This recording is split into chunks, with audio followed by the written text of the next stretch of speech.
여러분 반갑습니다. 하이클래스 공무원 학원에서 행정학을 강의하고 있는 김철입니다. 2022년도 7급 군무원 시험 문제 해설을 위해서 여러분들 앞에 섰습니다.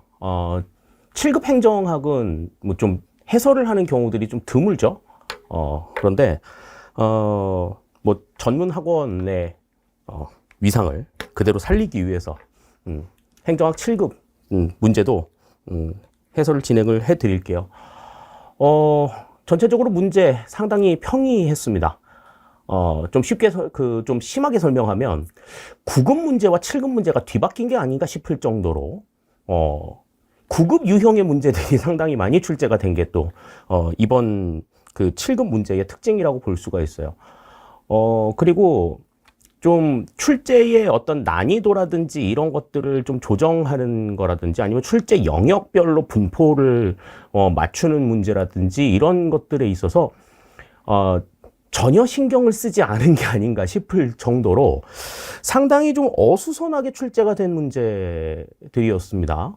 그래서 개중의 문제 중에는 야 이런 문제가 이 7급에 나온다고? 이런 생각이 들게 할 정도로 너무나 간단하고 쉬운 9급 수준에서도 난이도 중하급의 문제가 출제가 되었는가 하면 행정학에서 전혀 다루지 않는 내용들을 제시해서 굉장히 당황스럽게 만드는 문제들도 있었어요. 그런 문제들은 앞으로 행정학에서 나오지 않을 거다라는 생각이 조금 들게끔 하는 문제들도 나왔거든요.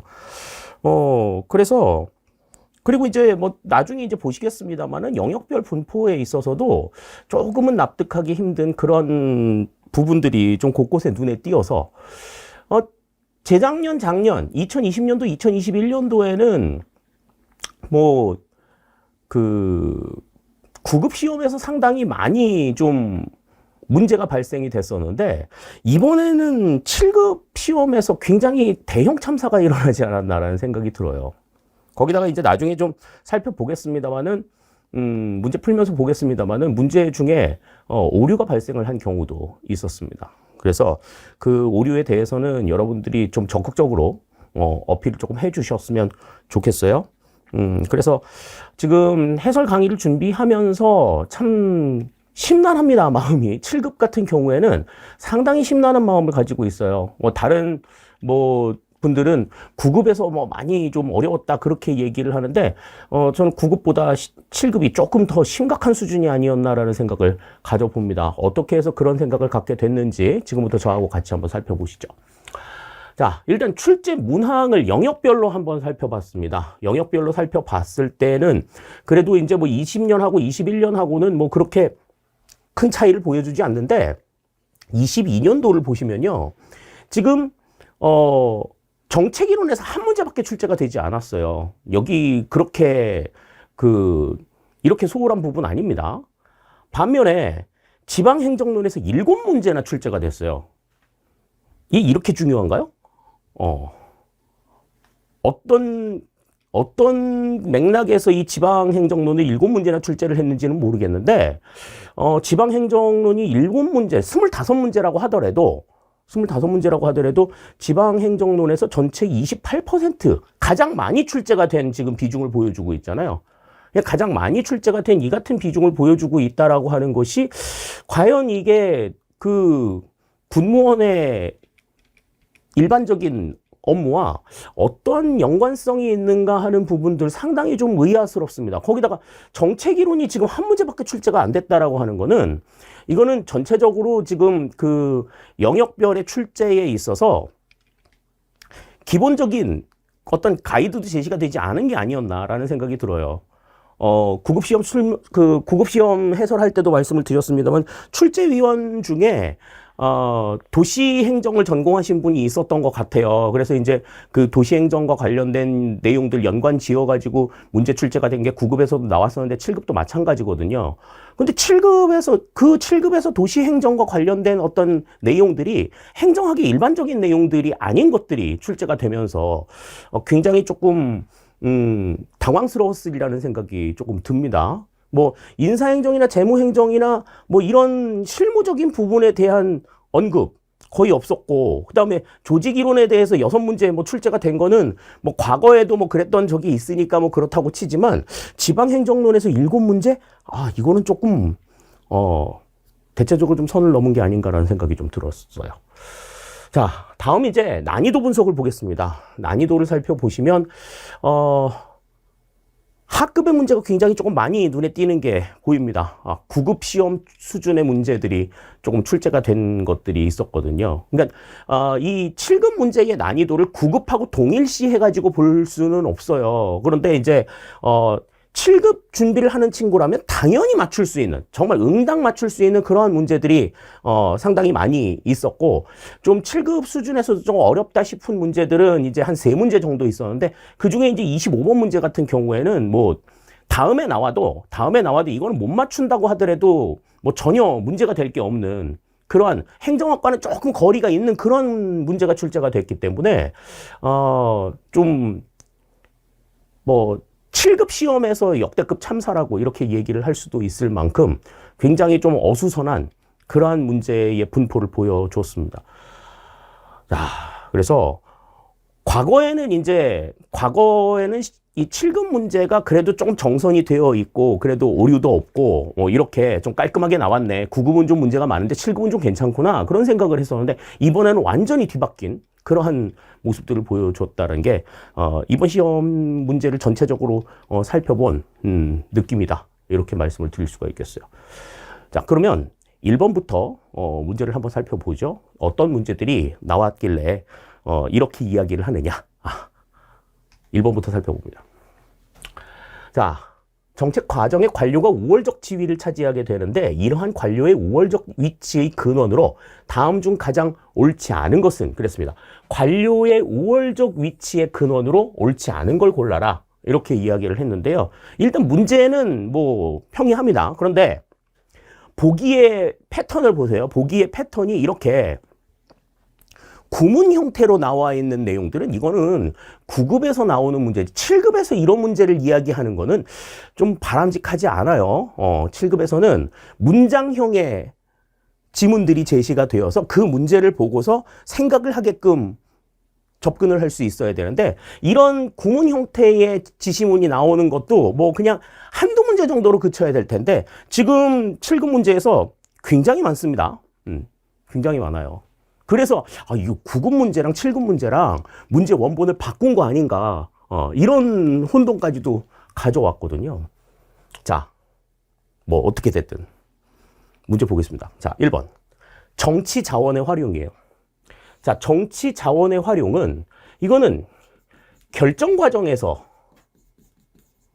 채택이 되죠. 결정 과정에서 중시되는 내용인데, 이 관료들은 집행을 담당하는 사람들이잖아요.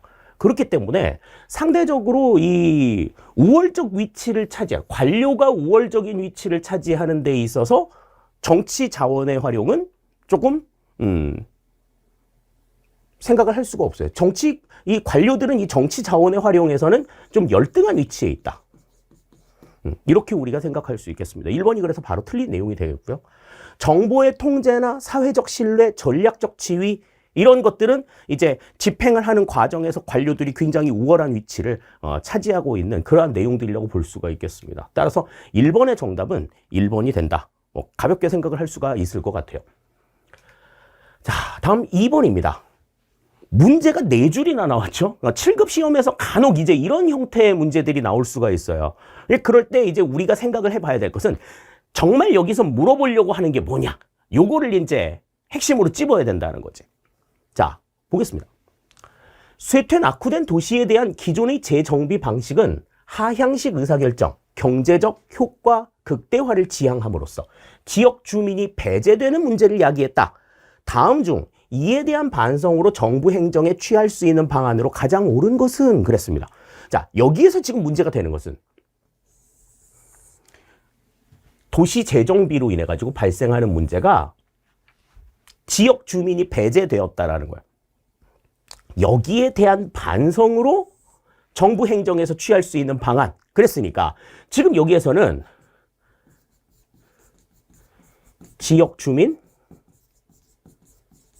참여 보장, 요걸 생각해야 되겠죠. 지역 주민이 배제되는 문제를 반성하고 지역 주민이 배제되지 않도록 해야 되니까 지역 주민의 참여를 보장할 수 있는 방안이 뭐냐?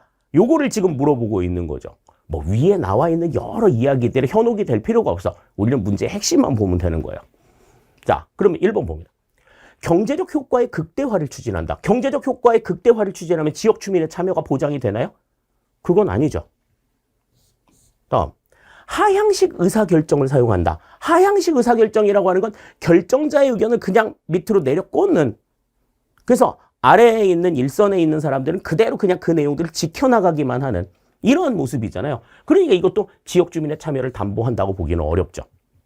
다음 3번. 지역 공동체 복원을 통해 지역 거버넌스를 구축한다. 지역 거버넌스를 구축하면 어떻게 될 수 있어? 지역 주민의 참여가 여러 가지로 보장이 될 수가 있죠. 그러니까 지역 주민, 지역의 여러 가지 그 정치 참여 주체들, 정치 참여 주체들을 만들어서 그들로 하여금 지역 주민들이 참여할 수 있는 여지들을 만들어주게 되면 지역 주민이 배제되는 문제 해결을 할 수가 있다. 3번은 맞는 이야기고요. 다음, 지속적으로 기존의 재개발 사업을 추진한다. 이 기존의 재개발 사업을 추진하게 되면 지역 주민의 참여가 보장되느냐? 그렇지 않다라는 거지. 따라서 2번의 정답은 3번이 된다. 이렇게 볼 수가 있겠습니다. 그러니까 지금 2번 문제 같은 경우에도 문제에서 물어보는 것이 무엇이냐? 어떠한 방안을 물어보는 거예요. 그러니까 이거는 그냥 지역 주민 참여 보장 방안으로 옳지 않은, 옳은 것은 이렇게 지금 물어본 거예요. 그러니까 각각의 이 내용들, 이걸 하면 지역 주민 참여가 보장이 되는지 이거를 연계해서 살펴봤으면 정답이 3번이라는 건 뭐 어렵지 않게 찾아볼 수 있었을 그러한 내용이라고 볼 수가 있겠습니다. 2번의 정답 3번이 되겠어요. 자, 다음 3번입니다. 다음 중 직무 성과급적 연봉제의 적용을 받는 공무원으로 옳은 것은 그랬습니다. 뭐 이것도 좀 단순 암기 형태의 문제죠. 단순 암기 형태의 문제여서 우리가 이제 보수에 대한 이야기들을 할 때 직무 성과급, 직무급의 적용을 받는 대상은 고위 공무원단이라고 얘기를 했어요. 1번이 일단은 맞는 이야기가 되는 겁니다.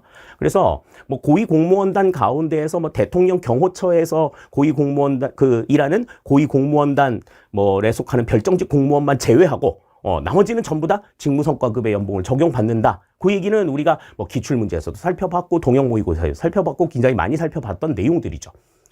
자, 그럼 1급에서 5급까지의 공무원, 5급 이상의 공무원은 성과급 연봉제를 적용받습니다.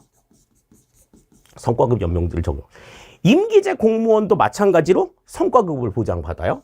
이 두 개는. 다음에 정무직 공무원은 고정급 연봉을 받습니다. 그렇기 때문에 직무급, 직무성과급의 연봉을 보장받는 것은 1번 고위공무원단에 해당이 된다. 이렇게 우리가 생각을 할 수가 있어요. 이것도 뭐 그렇게 많은 생각을 하게 하는 문제는 아니에요. 그러니까 이런 문제가 만약에 9급 시험에서 나왔으면 9급 시험에서는 상당히 조금 의미 있는 그런 문제들이었을 수 있는데 7급에 출제가 되면서 상당히 난이도도 떨어지는 그러한 형태의 문제로 등장을 하게 된 거죠. 자, 그래서 3번의 정답은 1번이 되겠습니다. 다음 4번입니다. 자, 다음 중 기관 위임 사무에 대한 설명으로 가장 옳지 않은 것은 그랬습니다. 가장 옳지 않은 걸 골라라. 그렇게 얘기했는데 기관 위임 사무라는 건 우리가 이제 어떻게 알고 있어요? 중앙정부나 상급 지자체가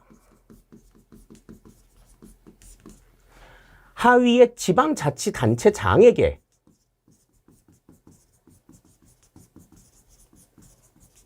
시키는 일이죠. 그래서 내용 설명할 때 말씀드렸습니다마는 이 중앙정부나 상급 지자체장이 하급의 지방자치단체장에게 심부름을 시키는 거다. 그렇게 말씀을 드렸어요. 그래서 여기에서의 예산은 100% 위임기관이 부담한다. 위임기관이 예산을 부담하기 때문에 여기에서는 지방정부의 관여가, 지방의회의 관여가 있을 수 없다. 그렇게 말씀드렸고, 다음에 기관 위임 사무 같은 경우에는 합법성과 한 목적성. 여기에 예방 차원의 교정까지 중앙정부에서 통제를 할 수 있다라고 말씀을 드렸죠. 기관 위임 사무에 대해서는 이게 전부다 이렇게 우리가 생각을 할 수 있습니다. 거기에 대한 설명으로 가장 옳지 않은 걸 골라라 그렇게 얘기를 했는데, 자 1번 원칙적으로 국가가 경비를 전액 부담한다. 그렇죠. 위임기관 일을 시키는 곳에서 비용을 전액 부담하는 거니까 1번 맞는 이야기가 됩니다. 다음 2번 지방자치단체의 장은 국가 기관적 지위를 갖는다. 그러니까 중앙정부에서 만약에 일을 시켰어. 심부름을 시켰어. 이 사람한테. 이 사람이 일은 하지만 이 사람의 일을 대신하는 거잖아요. 그러니까 이 사람으로 빙의 돼가지고 일하는 거야. 중앙정부로 빙의 돼가지고 지방자치단체장이 일을 하는 거야. 그러니까 국가 기관적 지위를 갖는다고 볼 수가 있어요. 일부 맞는 이야기입니다. 다음 3번 지방의회는 사업 수행에 필요한 경비 부담에 한해 관여한다. 사업 수행에 필요한 경비 부담에 한해서 관여한다. 전체적으로 100%로 위임기관이 부담을 하고 지방의회가 관여하는 게 없잖아요. 이거는 맞지가 않는 거지. 다음 4번 원칙적으로 중앙정부의 소송이 허용이 된다. 그랬습니다. 만약에 이 기관 위임 사무를 지방자치단체장에게 시켰는데 지방자치단체장이 이 일을 안 해. 시행을 안 한다고. 그러면 뭐 다른 그냥 지방자치단체에서 뭐 이렇게 하는 경우는 모르겠고 중앙정부 같은 경우에는 일단은 국가소송을 합니다. 국가소송을 해가지고 소송의 결과가 나와서 너 이 일 왜 안 하냐 해라. 판결이 나오게 되면 그 판결 근거를 가지고서 다시 명령을 내리는 거죠. 그럼에도 안 하면 이제 어떻게 해야 되는 거야? 대집행을 시행한다. 이렇게 볼 수 있습니다. 그럼 원래 원칙적으로 중앙정부의 소송이 허용이 됩니다. 네. 따라서 지금 여기서 4번에서는 정답이 3번이 정답이 된다. 이렇게 볼 수가 있어요. 근데 지금 국방부에서 지금 정답 가안으로 내놓은 것은 이제 4번인데 왜 4번인지에 대해서는 이유 설명이 조금 필요할 것 같습니다. 4번의 정답은 3번이 맞다. 이렇게 우리가 생각할 수 있겠어요. 자, 다음 5번입니다. 다음 중 공공서비스의 공급과 생산에 대한 설명으로 가장 옳지 않은 것은 그랬습니다. 공공서비스의 공급과 생산에 대한 내용이라고 이야기를 했으면은 민영화, 민간위탁, 책임경영, 일반행정 뭐 이런 것들이 나와야 되는데 지금 보기에 나와 있는 내용들은 뭐 뒤섞여 있죠. 자, 1번부터 봅니다. 면허는 서비스 제공자들 사이에 경쟁이 미약하면 이용자의 비용 부담이 과중하게 되는 부정적 효과가 발생한다. 그랬는데 면허는 뭐예요? 그 일정한 자격 요건을 갖춘 민간에게 공공 서비스를 공급할 수 있는 자격을 부여하는 게 면허죠. 그러니까 이 서비스 제공자들이 많아지게 되면 서로 경쟁이 붙어가지고 이용자들의 부담이 줄어들 수 있단 말이지. 그런데 제공자들 사이에 경쟁이 미약하게 되면, 다시 말해서 공급자가 별로 없어. 공급자가 별로 없으면 어떻게 되는 거예요? 이용자들에게 그 이용자가 그러니까 경쟁이 발생하지 않으니까 가격이 낮아질 이유가 없겠지. 가격이 계속해서 높은 수준으로 유지가 되면서 이용자들의 비용 부담이 과중하게 이루어질 수 있는 그러한 효과들이 발생할 수 있다. 맞는 이야기입니다. 그러니까 여기서 말하는 경쟁이 미약하다라고 하는 얘기는 무슨 얘기야? 공급자 수가 적다는 거죠. 공급자 수가 많으면 서로 경쟁이 붙어가지고 막 이렇게 가격이 좀 떨어질 텐데 공급자 수가 적으니까 그런 것들이 발생하기가 어렵다라는 거죠. 자, 다음 2번. 바우처는 관료와 서비스 제공자 간의 유착을 근절하여 부정부패를 막을 수 있다. 그런데 바우처라고 하는 건 서비스 이용권을 제공하는 거죠. 서비스 이용권을 줘가지고 그 서비스를 이용하도록 하고 그 다음에 공급자들이 그 바우처를 바탕으로 해서 정부에서 이제 돈을 받는 건데 이 관료와 서비스 제공자 간의 관계를 보면 일단은 서비스 이용권을 줬으니까 뭐 경쟁을 해가지고 뭐 돈을 번다든지 이런 게 아니고 그냥 그 준 만큼의 내용들을 회수해 나오는 상황들이니까 서비스 제공자와 관료들 사이에 유착이 발생할 가능성이 높습니다. 유착을 근절하지 못해요. 오히려 이 같은 유착이 발생이 되어서 유발이 되어서 부정부패가 유발이 될 수 있어.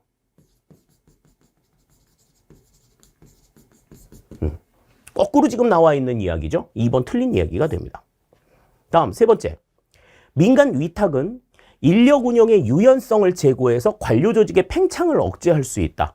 그러니까 서비스 공급에 대한 부분을 민간에게 넘긴 게 민간 위탁이기 때문에 인력 운영의 유연성을 높일 수 있다라고 하는 점은 맞는 이야기가 되는 거죠. 다음 4번. 집합적 공동 생산은 시민들의 참여도에 관계없이 혜택이 공통으로 돌아가게 한다는 재분배적 사고가 기저에 있다. 이것도 맞는 이야기가 되는 겁니다. 따라서 5번의 정답은 2번이 틀린 이야기가 된다. 이렇게 우리가 생각을 할 수가 있어요. 그러니까 우리가 흔히 이제 바우처 제도 같은 경우에는 흔히 이제 어떻게 얘기를 했었느냐면 그 서비스를 받는 사람이 수혜자가 공급자를 선택할 수 있다. 공급자 선택권이 강화된다라고 하는 점들을 강조했었는데 여기에서는 이제 다른 측면에서 모습들을 보여줬다는 게 일단은 특징이라고 볼 수가 있죠. 5번의 정답은 2번이 되겠습니다. 그 다음 6번입니다. 다음 중 우리나라 공직 분류 중 특정직에 해당하지 않는 것은 그랬습니다. 이런 문제도 이제 9급에서나 볼 수 있는 문제죠. 굉장히 가벼운 문제입니다. 자, 특정직 공무원 같은 경우에는 이제 경력직 공무원 중에 하나죠. 경력직 공무원 중에 하나여서 이제 어떤 사람들이 있어. 뭐 경찰 공무원이나 소방 공무원이나 그다음 외무 공무원이나 그다음에 군 공무원, 우리 군무원들도 마찬가지. 뭐 이러한 그다음에 뭐 교육 공무원 등등등등. 이러한 공무원들이 이제 특정직 공무원에 해당이 된다고 말씀을 드렸고, 뭐 헌법재판소의 헌법연구관이라든지, 뭐 경찰청장 뭐 이런 분들이 이제 경찰 공무원이니까 특정직에 해당이 된다. 이렇게 볼 수 있다. 말씀을 드렸었는데, 자, 여기에서는 이제 좀 특징적으로 봐야 될 내용들이 있어요. 일단 경호공무원, 경찰청장, 헌법재판소, 헌법연구관은 대표적인 특정직 공무원이라고 우리가 강조를 드린 바가 있어요. 어디에 해당이 되는지를 분명히 알자라고 해서 이제 보셔야 되는데, 지금 이 감사원 사무차장, 감사원 사무차장은 일반직 공무원에 해당이 됩니다. 과거에 이 감사원 사무차장이 별정직 공무원이었는데, 이제 별정직 공무원을 일반직 공무원으로 전환하는, 일부 별정직 공무원을 일반직 공무원으로 전환을 하는 과정에서 일반직 공무원으로 이제 변환이 됐어요. 그래서 지금은 이 감사원 사무차장은 일반직 공무원에 해당이 된다. 이렇게 우리가 보실 수가 있겠습니다. 근데 뭐 지금 이제 특정직이 아닌 걸 골라라라고 얘기를 했기 때문에 감사원 사무차장이 일반직이든 별정직이든 이건 그렇게 중요한 문제는 아니었었던 것 같아요. 그냥 별정직 공무원이 아니 특정직 공무원이 아닌 것만 고르면 되는 부분이었으니까 6번의 정답은 3번이 된다. 이렇게 우리가 생각을 할 수가 있겠습니다. 굉장히 쉬운 문제인 거죠. 이 문제를 이제 7급 시험에서 여러분들이 대했다라고 하면은 이 문제 푸는데 그렇게 많은 시간이 안 걸렸을걸요? 네. 5초 이상 안 걸렸을 것 같아. 6번의 정답은 3번이 된다. 볼 수 있겠습니다. 자, 다음 7번입니다. 다음 중 아래의 주민감사 청구에 대한 지방자치법에 들어갈 내용이 모두 맞는 것은 그랬습니다. 이 주민감사 청구와 관련된 주민 참여와 관련된 내용들에 대해서는 지방자치법에 대한 내용들 설명을 드리면서도 상당히 많이 설명을 드렸었고 우리가 교재에서 이제 설명을 드린 바도 상당히 많이 있기 때문에 이 부분들에 대해서는 좀 여러분들이 어렵지 않게 푸셨을 것 같아요. 일단은 주민이 몇 세 이상의 주민이냐 요거에 대해서는 굉장히 많이 말씀을 드렸었죠. 이게 이전에는 19세 이상이었는데 이제 법이 바뀌어서 18세 이상으로 바뀌었다. 만 18세 이상으로 바뀌었다. 요거 강조를 드렸었어요.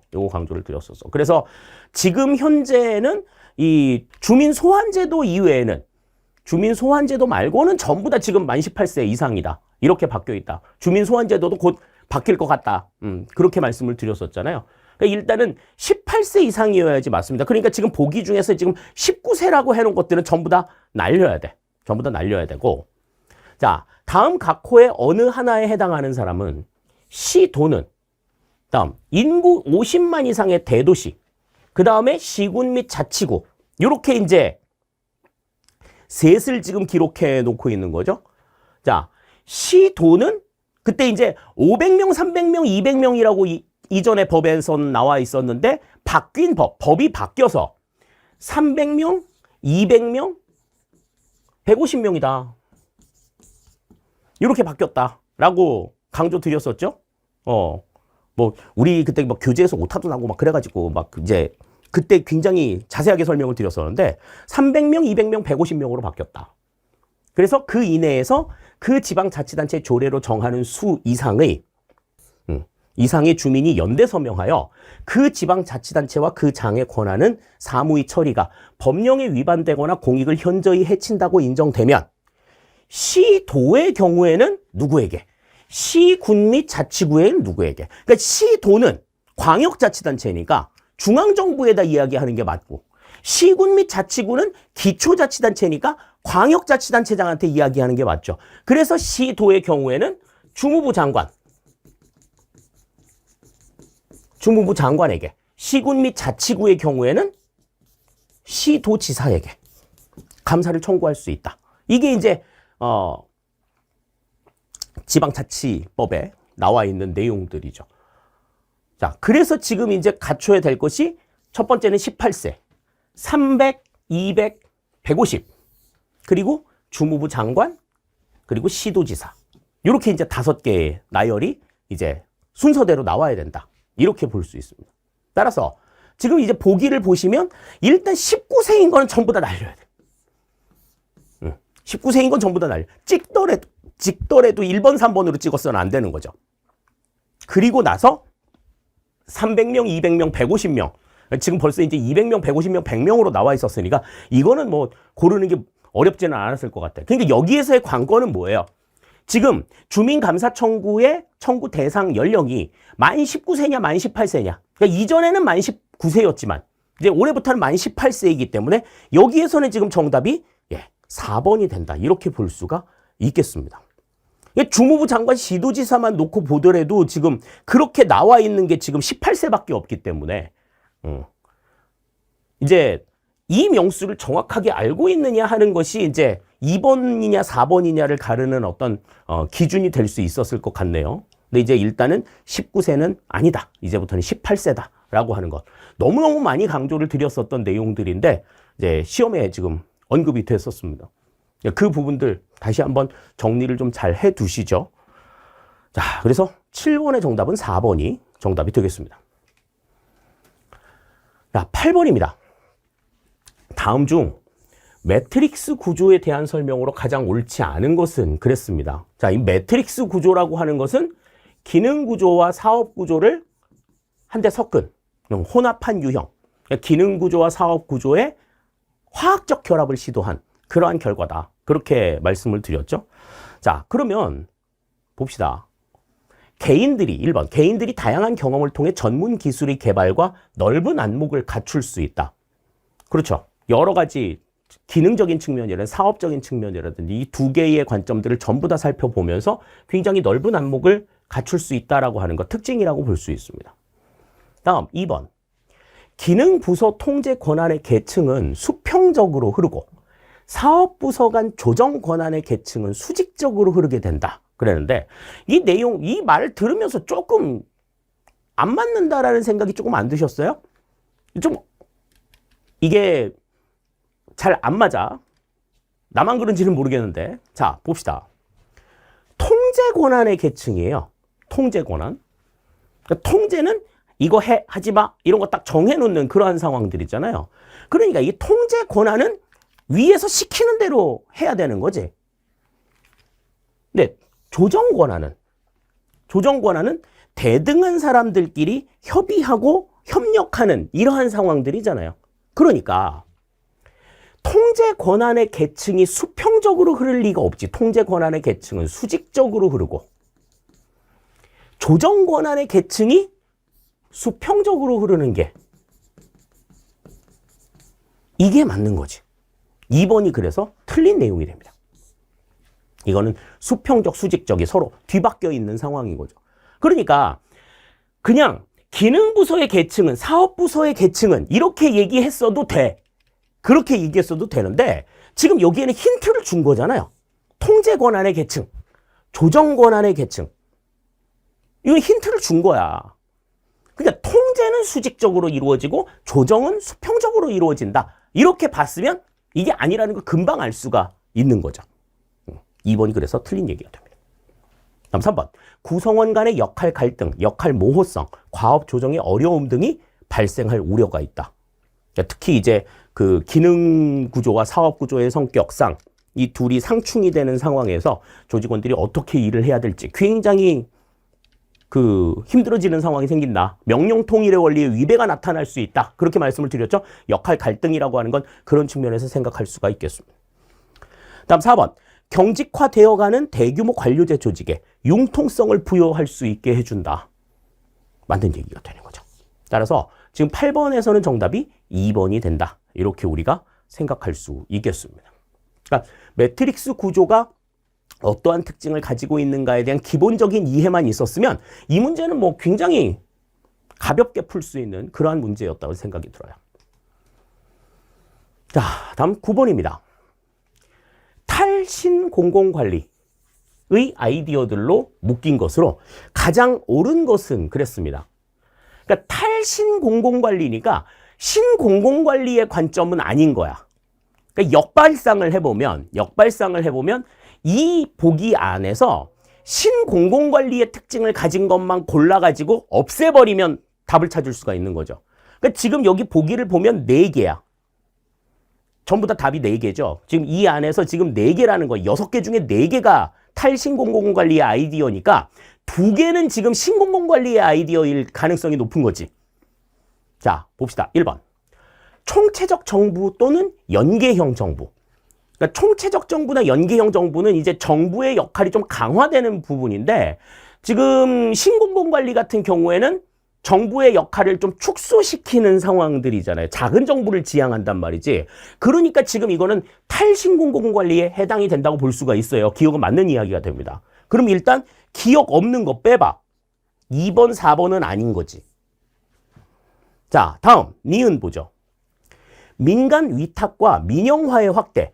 정부의 역할을 줄이고 영향을 줄이고 민간의 참여를 늘리는 게 신공공관리죠. 그래서 민간 위탁과 민영화가 확대되는 건 신공공관리의 관점입니다. 니은은 해당이 안 돼요. 니은은 해당이 안 돼. 그러니까 니은 없는 걸 골라봐. 그러면 3번이 정답이 되겠다. 문제는 이렇게 푸셨어야 돼요. 그 다음 민간 공공부문의 파트너십을 강조한다. 이것도 탈신공공관리의 아이디어가 되겠고. 다음 리을. 정부 부문 내에 경쟁 원리를 도입한다. 경쟁을 도입하는 건 이제 시장 기제를 도입해가지고 운영이 되는 거니까 이것도 신공공관리의 내용이 되겠습니다. 리을도 빠지는 내용이 되는 거죠. 다음 미음. 중앙의 정치 행정적 역량 강화. 이것도 정부의 역량을 강화시키는 문제. 환경적, 역사적, 문화적 요소의 유지. 그러니까 경제적인 어떤 요소에만 집착하지 말고 다른 요소들에 있어서도 관심을 가져야 된다. 탈신공공관리의 특징이라고 볼 수가 있겠습니다. 그래서 기역, 디귿, 미음, 비읍이 정답이 되는 거예요. 니은과 리을은 대표적으로 신공공관리의 특징이다. 따라서 3번이 정답이 되는 걸 확인을 할 수가 있어요. 그러니까 탈신공공관리의 아이디어를 찾으려고 애썼다기보다는 신공공관리의 아이디어를 찾아가지고 지우는 것이 훨씬 더 이 문제를 푸는 거는 더 빨랐을 수 있다. 이렇게 볼 수 있는 거죠. 정답이 그래서 3번이 되겠습니다. 자, 다음 10번입니다. 재무행정론의 문제인데 이 문제는 보기의 배열 때문에 난이도가 조금 떨어진 케이스예요. 예산 이론에 대한 설명 중 가장 옳지 않은 것은 그랬습니다. 자, 1번 보시죠. 계획예산 제도는 점증 모형에 의한 예산 결정이다. 계획예산제도, 우리가 PPBS라고 얘기했던 이 계획예산제도는 영기준 예산과 함께 합리주의에 근거한 총체주의 모형에 해당이 된다라고 강조드렸죠. 영기준 예산, 계획예산제도 이 두 개만 합리주의에 근거한 총체주의 모형이고 나머지는 전부 다 점증주의 모형이다라고 설명을 드렸잖아요. 그런데 점증 모형에 의한 예산 결정이다. 앞에 띡 하고 나와 있으니까 이게 지금 틀린 거지. 총체주의. 그러니까 다시 말해서 합리 모형에 근거한 예산 결정이다. 이렇게 봐야 맞는 거죠. 1번이 그래서 바로 틀린 얘기가 됩니다. 다음 2번. 총체주의는 자원 배분의 최적화를 통한 사회 후생의 극대화를 추구한다. 맞는 얘기고. 합리 모형은 예산을 탄력적으로 활용하여 경기 변동에 대응하는 재정 정책적 기능을 수행한다. 점증 모형은 정치적 협상과 타협 등 정치적 합리성을 중시한다. 다 맞는 이야기가 되는 거죠.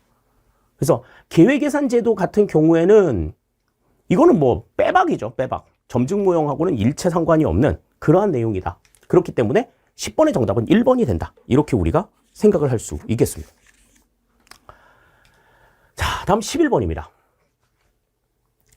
스와트 분석을 기초로 한 전략에서 방향 전환 전략으로 가장 옳은 것은 그랬습니다. 이 스와트 분석 같은 경우에는 이제 조직의 내외부의 환경을 종합적으로 파악해서 그 내외부 환경에 대한 전략들을 도출해내는 것을 내용으로 하고 있는 부분들이죠. 근데 이제 단순하게 그 스와트 분석에 대한 이야기만 물어봤다면 모르겠는데 이 스와트 분석을 통해서 나타나는 전략들을 강조했단 말이지. 그래서 우리 그때 이제 그 스와트 분석에 대해서 이야기할 때 이렇게 말씀드렸었던 것 같아요. 이게 그 내부의 상황과 외부의 상황을 다 도출을 해서 지금 강점 S가 될 거고 약점 이거는 W가 될 거고 그 다음에 기회 요인으로 작용하는 것들 O 그 다음에 위협 요인으로 작용하는 것들 그래서 SWOT, SWOT가 되는 거잖아요. 그래서 이 강점과 약점은 내부 환경이 되는 거고 기회 요인과 위협 요인은 이제 외부 요인이 되는 건데 이 각각의 내용들을 바탕으로 해가지고 그러니까 각각의 내용들을 가지고서 그냥 그 각각의 내용들을 가지고 이제 그 이거만 도출을 하는 게 중요한 게 아니라 이를 바탕으로 해가지고 이 내용들을 이제 확인할 수 있는 전략들을 갖는 게 중요하다. 그래서 강점과 기회 요인을 가지고서 나오는 게 SO 전략. 약점과 기회 요인을 가지고 나오는 게 WO 전략. 강점과 위험 요인을 가지고 있는 게 ST 전략. 그 다음에 약점과 위험 요인을 가지고 있는 게 이제 WT 전략이다. 그렇게 설명을 드렸고 각각의 전략들이 어떠한 의미들을 가지고 있는가에 대해서도 말씀을 드렸었어요. 자, 그래서 SO 전략 같은 경우에는 우리가 이제 뭐라고 얘기해? 여기다 쓸게. 공격 전략이라고 얘기하죠. 강점과 기회 요인이 만났으니까 어떻게 드라이브를 걸 것이냐. 그래서 우리가 이걸 공격 전략이라고 얘기하고 WO 전략 같은 경우에 약점과 기회 요인이 만난 거야.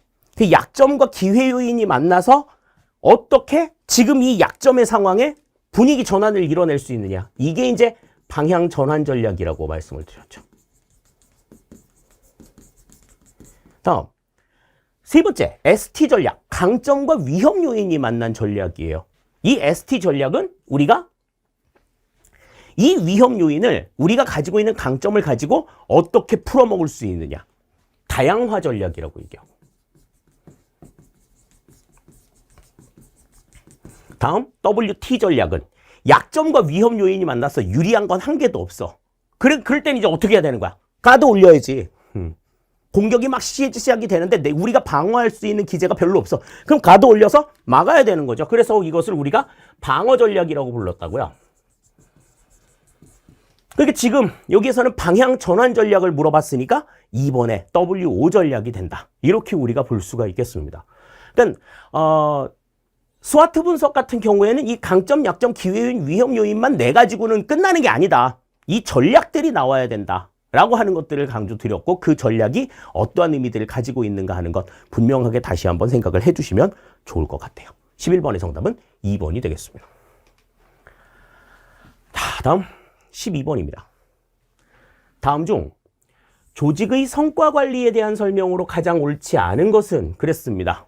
뭐 성과 관리에 대한 내용들 뭐 여러 가지 얘기들이 나오는데 목표 관리제와 성과 관리제 뭐 지금 두 가지의 얘기를 가지고 보기가 지금 나왔어요. 1번 봅니다. 목표 관리제는 성과에 대한 지나친 몰입으로 너무 쉬운 목표를 채택하거나 중요하지 않은 목표를 채택하도록 유도할 수 있다. 목표 관리제가 가지고 있는 문제점이죠. 지나치게 목표를 낮게 잡는 거야. 목표만 달성하면 되니까. 그러니까 왜 북한이라든지 이런 공산주의 국가들이 뭐 생산량을 높이기 위해서 목표량을 설정할 때 일하는 사람들은 목표량을 낮게 잡으려고 애쓴단 말이지. 그래야 자비판 같은 거 안 받으니까. 1번 맞는 이야기입니다. 다음 2번. 성과관리제는 평가 대상자 간의 과열 경쟁과 다른 부서 및 개인과의 협력적 활동에 대한 부정적 태도가 강화됨으로써 조직 전반의 성과 수준이 저하될 수 있다. 그렇죠. 개인의 성과에 집착한다든지 부서의 성과에만 집착하는 이 같은 문제들이 발생하기 때문에 전반적인 화합이 일어나기가 어렵다라고 하는 게 문제점이죠. 2번도 맞는 이야기입니다. 다음 3번. 목표관리제는 개인 목표와 조직 목표의 통합을 촉진해 목표 달성에 유리하게 조직 구조를 재구조화할 수 있다. 그래서 그 여러 가지 전략들 있잖아요. 교화 전략, 포용 전략, 여러 가지 전략들을 통해서 개인 목표와 조직 목표를 어떻게 조화시킬 거냐. 여기에 대한 방안들도 말씀을 드렸었잖아요. 3번도 맞는 이야기가 됩니다. 자, 그럼 4번이 틀린 건데 성과관리제는 행정조직의 성과평가 과정에서 즉각적인 환류가 용이하다. 즉각적인 환류라는 건 뭐야? 문제점이 지적이 되면 그 지적을 받자마자 바로 조정이 가능하다. 바로 교정이 가능하다. 근데 이 성과관리는 그렇지가 않아. 행정조직의 성과평가 과정에서 즉각적인 환류는 발생할 수가 없어. 왜? 작년의 성과, 올해 성과가 이렇게 별로 안 좋네. 다음에 성과가 만회가 되었는지 안 됐는지를 알려고 하면 어떻게 해야 돼요? 1년 뒤에 다시 성과평가를 해야 되지. 그러니까 이게 즉각적인 환류를 기대하기는 어려운 거야. 그 결과가 어떻게 바뀌었는가 이거를 살펴보려고 하면 굉장히 오랜 시간이 걸리는 거죠. 그러니까 즉각적인 환류가 용이한 것이 아니라 곤란하다. 이렇게 봐야지 맞는 이야기가 되는 거죠. 따라서 12번의 정답은 4번이 된다. 이렇게 볼 수가 있겠습니다. 다음 13번입니다. 다음 중 홉스테드가 비교한 문화의 비교 차원과 가장 옳지 않은 것은 그랬습니다. 이 홉스테드의 문화 차원, 조직 문화 차원에 대한 내용은 우리가 심화 이론에서 설명을 드리면서 이거는 우리 조직 문화, 우리나라의 조직 문화를 설명하는데 가장 좀 적합한 그러한 지표가 된다. 그래서 홉스테드의 문화 차원은 굉장히 좀 중요하다라고 강조를 드렸었는데 지금 그 홉스테드가 강조하는 문화의 비교 차원에는 뭐가 있었어요? 일단 첫 번째, 권력 거리가 있었죠? 권력 거리가 가까우냐, 강하냐, 약하냐. 다음 두 번째, 남성성과 여성성이 있었죠. 남성성이 강하냐, 여성성이 강하냐. 다음에 이제 세 번째로 얘기하는 것이 개인주의와 우리 교재에서는 이제 집산주의라고 이야기했죠. 개인주의와 집산주의. 그러니까 개인을 강조하는지 공동체를 강조하는지 이걸 이제 보는 내용이고 다음에 불확실성의 회피 정도가 강하냐 약하냐. 불확실성 회피 정도가 강하다라고 하면 그냥 되게 안정적인 상황을 추구하는 거고 불확실성 회피 정도가 약하다라고 하면 이제 모험을 추구하는 이러한 경향들을 보인다. 이렇게 볼 수가 있죠. 다음에 이제 마지막으로 장기 성향과 단기 성향을 강조합니다. 상황을 길게 보고서 큰 그림을 그리는 건지 아니면 그때그때의 상황을 맞추는 데에만 급급한 건지 이 5가지의 유형을 가지고서 이제 각각의 국가들을 비교했었는데 홉스테드는 자 그러면 이제 이 내용에 들어가지 않는 걸 고르라는 거죠. 1번 불확실성의 회피 들어갑니다. 다음 2번 보편주의 대 특수주의. 보편주의 대 특수주의는 홉스테드의 문화 차원이 아니라 트롬페나르의 문화 차원에서 우리가 봤던 내용이에요. 트롬페나르의 문화 차원. 다음에 개인주의 대 집단주의. 장기 성향 대 단기 성향. 전부 다 홉스테드가 비교한 내용이죠. 근데 이제 이번의 내용만 트롬페나르의 문화 차원에 들어가는 내용이다. 트롬페나르의 문화 차원도 그렇고 홉스테드의 문화 차원도 그렇고 우리가 심화 내용에서 조직 문화를 이야기하면서 얘기를 했기 때문에 지금 이 부분에 대해서는 뭐 어렵지 않게 보실 수가 있었을 거예요. 뭐 우리나라가 어떤 성향을 가지고 있느냐 뭐 이런 것들을 물어본 것도 아니고 단순하게 그냥 홉스테드가 어떠한 요소들을 가지고 있었느냐 이것만 물어본 내용이기 때문에 이런 문제 같은 경우에도 뭐 9급에서 그냥 출제가 되어서 나왔어도 전혀 손색이 없는 그런 문제라고 볼 수가 있겠습니다. 13번의 정답 2번이 되겠어요. 자, 다음 14번입니다. 다음 중 신중앙 집권화와 관련된 특징에 대한 설명으로 가장 옳지 않은 것은 그랬습니다. 자, 그러면 이거는 이제 신중앙 집권화가 어떠한 의미를 가지고 있는 건지를 알아야 되겠지.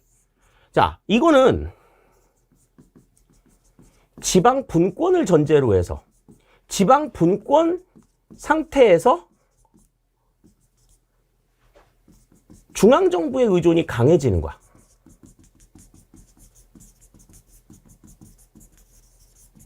이 같은 상황을 우리가 신중앙 집권화라고 이야기한다 그랬잖아요. 그럼 이러한 상황을 바탕으로 해서 중앙정부의 의존도가 심화되니까 어떤 문제가 나타날 수 있느냐. 그걸 보면 되는 거죠. 1번. 행정구역의 광역화가 나타날 수 있다. 그렇죠. 광역행정이 더욱더 강화가 될 수 있습니다. 중앙정부의 컨트롤이 생기니까요. 다음 2번. 중앙지방 간의 관계는 기능적 협력적 관계이다. 야, 국방부 양심 없네. 작년에 9급 시험에서 이 지문 가지고서 오류 내놓고 똑같이 이 문제를 또 냈다. 자, 이거는 지금 이제 주민자치의 특징이죠. 주민자치의 특징인데 중앙정부가 해야 될 일은 중앙정부가 잘하는 일은 중앙정부가 맡고 지방정부가 잘할 수 있는 지방정부가 맡는 거야. 어떻게 잘할 수 있는 것들을 서로 조율할 것인지 그걸 맞춰가지고 중앙정부와 지방정부가 움직이는 거죠.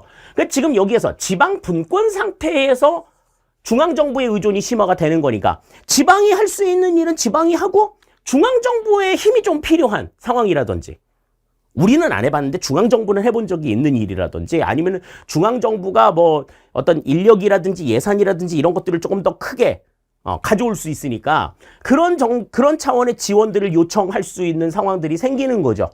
그러니까 오롯이 그냥 중앙정부가 모든 것을 하도록 내맡기는 것이 아니라 지방정부는 지방정부가 할 일을 하고 중앙정부는 중앙정부가 할 일을 하는 것이 이 기능적 협력적 관계에 대한 내용이니 2번도 맞는 이야기가 되는 겁니다. 다음 3번. 지방정부의 자율성을 상대적으로 제한할 수 있다. 상대적으로 제한할 수 있어. 그러니까 자율성이 있지만 중앙정부의 의존이 심화되고 있기 때문에 중앙정부가 하자는 대로 움직이게 되니까 그렇게 되면 진정한 의미의 자치가 이루어지기 어렵다라고 말씀을 드렸었죠. 3번도 맞는 이야기입니다. 다음 4번. 세계화와 신자유주의가 신중앙 집권화를 촉진하였다 그랬는데 지금 여기 나와 있는 이 세계화와 신자유주의는 뭐예요? 대표적으로 신지방 분권화를 촉진시킨 내용이다. 이거는 신중앙 집권, 신지방 분권 이야기하면서 분명하게 언급을 드렸던 내용이죠. 그렇기 때문에 여기서는 4번이 틀린 내용이 된다. 이렇게 볼 수가 있겠습니다. 그러니까 신중앙 집권, 신지방 분권이 무엇을 의미하는 거다라고 하는 걸 분명하게 알았으면 이 문제에서 답을 내는 건 그렇게 어려운 일이 아니었다라고 하는 거죠. 그래서 그때 지방행정에 대해서 이야기를 할 때도 중앙집권과 지방분권의 내용은 너무 쉬운 내용이기 때문에 시험 문제 잘 안 나올 거야. 시험 문제 나올 거는 신중앙집권, 신지방분권이라고 말씀을 드렸잖아요. 그러니까 그 맥락에서 생각을 해보시면 충분하게 답을 찾으실 수가 있었을 것 같습니다. 14번의 정답은 4번이 정답이 되겠어요. 자, 다음 15번입니다. 다음 중 신공공관리론에 대한 설명으로 가장 옳지 않은 것은 그랬습니다. 아까 탈신공공관리에 대한 문제를 우리가 봤었잖아요. 근데 이 문제가 지금 또 나왔어. 그러니까 같은 내용이 지금 두 개가 나오는 거예요, 지금 문제가. 그러니까 영역별로 문제에 대한 어떤 그 검토나 뭐 이런 것들에 대한 게 전혀 이루어지지가 않은 그런 상황들이죠. 아까 앞에서 우리가 탈신공공관리에 대한 내용들 보면서 신공공관리론의 특징에 대해서 생각을 해봤으니 이 문제는 뭐 어렵지 않게 답이 나올 수 있을 거라는 생각이 듭니다. 자, 1번 보죠. 시장에 대한 규제는 완화하지만 관료에 대한 규정과 규제는 강화한다. 그랬는데, 자, 시장에 대한 규제를 완화해가지고 시장의 자율성을 높이는 것 되게 중요한데, 관료에 대한 규정과 규제를 강화해요? 관료에 대해서도. 이 신공공관리로는 시장의 운영 기제를 정부에, 민간 기업의 운영 기제를 정부에 도입을 하는 거기 때문에 관료에 대해서도 경쟁을 시킨단 말이에요. 내부적으로 경쟁을 시키니까 거기에 대한 규제와 규정도 같이 완화시키는 특징을 가지고 있어요. 방법은 너네들이 알아서 해. 성과만 내라. 이렇게 얘기하는 거잖아. 그렇기 때문에 1번은 틀린 내용이 된다. 그러니까 이렇게 생각했을 수 있지. 시장은 자유롭게 하고 얘네들의 영향력을 줄이자. 작은 정부 해가지고 영향력을 줄이자 해가지고 관료에 대한 규정을 강화하는 거 아니냐. 아니야. 내부적으로 관료 조직도 경쟁을 통한다든지 이렇게 그 기업의 운영 원리를 도입했기 때문에 자유롭게 자율성을 보장해주는 그러한 특징들을 가지고 있는 거예요. 1번 틀립니다. 다음 2번. 현대국가의 팽창과 복지국가에 대한 비판의 성격이 강하다. 그러니까 너무 좀 비대해지고 좀 방만해지고 낭비가 심한 이러한 상황들을 조금 조절해 나가자. 이렇게 보는 거죠. 다음 2번. 시장주의와 신관리주의 개념이 합해진 것으로 볼 수 있다. 뭐 가장 기저에 있는 이념이라고 볼 수 있습니다. 맞는 얘기고. 다음 4번. 시장화의 방법으로는 민영화, 민간 위탁 등을 활용한다. 그러니까 공공 서비스를 공급하는데 민간의 참여를 보장한다. 특징이라고 볼 수가 있죠. 따라서 15번의 정답은 1번이 된다. 이렇게 볼 수가 있겠습니다. 그러니까 생각해 보세요. 지금 풀고 있는 이 문제가 어떻게 7급 수준의 문제냐고. 원본 뒤바뀌신 거 아닌가. 다시 한번 생각해 보세요. 우리 그 앞에서 9급 문제 해설할 때 9급 문제 상당히 까다로웠었는데 그 문제를 차라리 7급에게 주셨으면 어땠을까라는 생각이 들 만큼 지금 이 7급 문제는 푸는 사람이 7급이다라고 생각하고서 풀기가 상당히 민망할 정도로 상당히 문제가 평이하게 나왔다. 이렇게 우리가 볼 수 있겠습니다. 자, 다음 16번입니다. 다음 중 성인지 예산에 대한 설명으로 가장 옳지 않은 것은 그랬습니다. 자, 성인지 예산. 뭐라고 얘기했었죠? 성을 인지한 예산이라고 말씀을 드렸어요. 그래서 예산을 편성할 때 그 예산으로 인해서 발생하는 어떤 효과, 편익이 남녀 모두에게 평등하게 작용이 되느냐. 그걸 보는 예산이라고 얘기를 했었죠. 그러니까 투입이 평등한 게 아니라 그 예산의 투입으로 인해서 얻는 편익이 평등해야 된다. 그래서 무슨 얘기 드렸어? 공중 화장실 면적에 대한 얘기 했었잖아요. 그 편익이 똑같으려면 여자 화장실의 넓이가 남자 화장실보다 최소한 50%에서 100% 넓어야 된다. 그렇게 말씀드렸죠? 자, 그러면 1번부터 봅니다. 국가재정법에서는 성인지 예산서와 성인지 결산서 작성을 의무화하고 있다. 맞는 얘기예요. 2010년도부터 그렇게 하고 있다고 말씀을 드렸죠. 세계 최초라고 말씀드렸어요. 다음 2번. 성인지 예산 제도는 기금에도 적용하고 있다. 그렇습니다. 기금상에도 편익이니까 편익이 그러니까 어떻게 써야 하느냐 하는 부분인 거야. 이건 어떻게 그 투입 요소가 아니라 그 얻은 예산을 어떻게 써서 편익을 담보하느냐, 편익을 공평하게 만드느냐 이 문제거든. 그 다음 3번. 성인지 예산 제도는 성중립적 관점에 기반하고 있다. 그랬는데 성중립적 관점이라는 건 어떤 거야? 남자와 여자와 관계없이 모두가 똑같은 서비스를 하는 거죠. 그러니까 이 성중립적 관점이라는 거는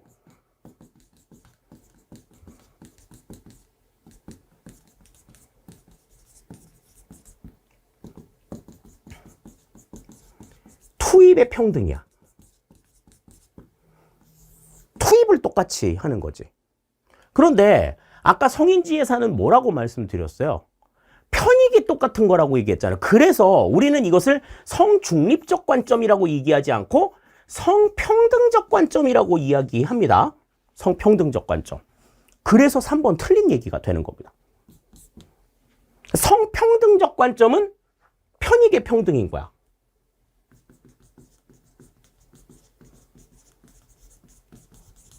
성평등적 관점은 편익의 평등이다. 그래서 성인지 예산에서 강조하는 내용들은 이 투입의 평등이 아니라 편익의 평등이기 때문에 성중립적 관점이라고 보지 않고 성평등적 관점이라고 이야기한다. 이렇게 봐야 되는 거죠. 다음 4번. 세입뿐만 아니라 세출에 대해서도 차별 철폐를 추구한다. 오히려 더 세출에 대해서도 차별 철폐가 이루어져야 성평등적인 관점이 이루어질 수 있는 거잖아요. 따라서 16번의 정답은 3번이 틀린 내용이다. 이렇게 볼 수가 있겠습니다. 자, 다음 17번 볼게요. 다음 중 정부 실패와 관련한 설명으로 가장 옳지 않은 것은 그랬습니다. 그래서 정부 실패와 연관이 되어 있는 공공기관의 어떤 공공 서비스 제공에 수요 공급에 과다 공급, 과소 공급 이런 것들이 이제 정부 실패를 유발한다라고도 이야기를 했었잖아요. 그와 이제 맥락을 가지고 있는 그 내용들이 지금 나왔어. 그래서 이제 이 부분들 같은 경우에는 여러분들이 보실 때 상당히 조금 힘들었을 수 있는데 내용 보겠습니다. 1번. 니스칸에는 관료 조직이 자기 부처의 예산을 극대화하여 권한을 확대하고자 하는 이기적 행위가 있음을 경험적으로 입증하였다. 그러니까 관료들이 자신의 권위를 높이기 위해서 소속 부서의 예산을 극대화한다라고 하는 게 니스카넨의 견해라고 말씀을 드렸죠. 1번 맞는 이야기가 됩니다. 다음 2번. 파킨스는 공무원 규모는 업무량에 상관없이 증가한다고 주장했다. 이게 파킨슨의 법칙이잖아요. 업무량과 무관하게 공무원의 수는 지속적으로 증가한다라고 보는 원칙이 이게 파킨슨의 원칙이다. 그래서 부하 배증의 원칙, 업무 배증의 법칙 이런 것들이 이제 연달아서 나타나는 걸 우리가 생각할 수가 있죠. 2번 맞는 이야기입니다. 다음 3번. 피콕과 와이즈만은 공공지출 과정을 분석하여 공공지출이 불연속적으로 증대되는 과정을 설명하였다. 피콕과 와이즈만이 주장했던 게 이제 전위 효과와 대체 효과라는 게 있었죠. 그래서 어떤 전쟁이라든지 이런 질병이 창궐했다든지 이랬을 때에 정부 지출이 막 이렇게 늘어나는 것에 대해서 이 구성원들이 그렇게 크게 생각하지 않는다.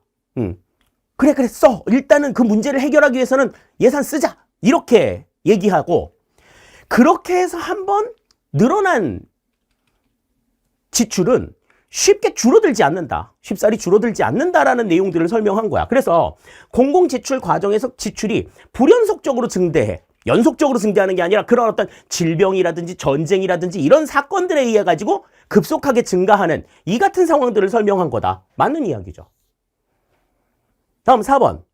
바그너는 경제성장과 관계없이 국민 총생산에서 공공지출이 높아진다는 공공지출 증가의 법칙을 주장했다. 그랬는데 이 바그너가 주장한 내용들은 뭐였어요?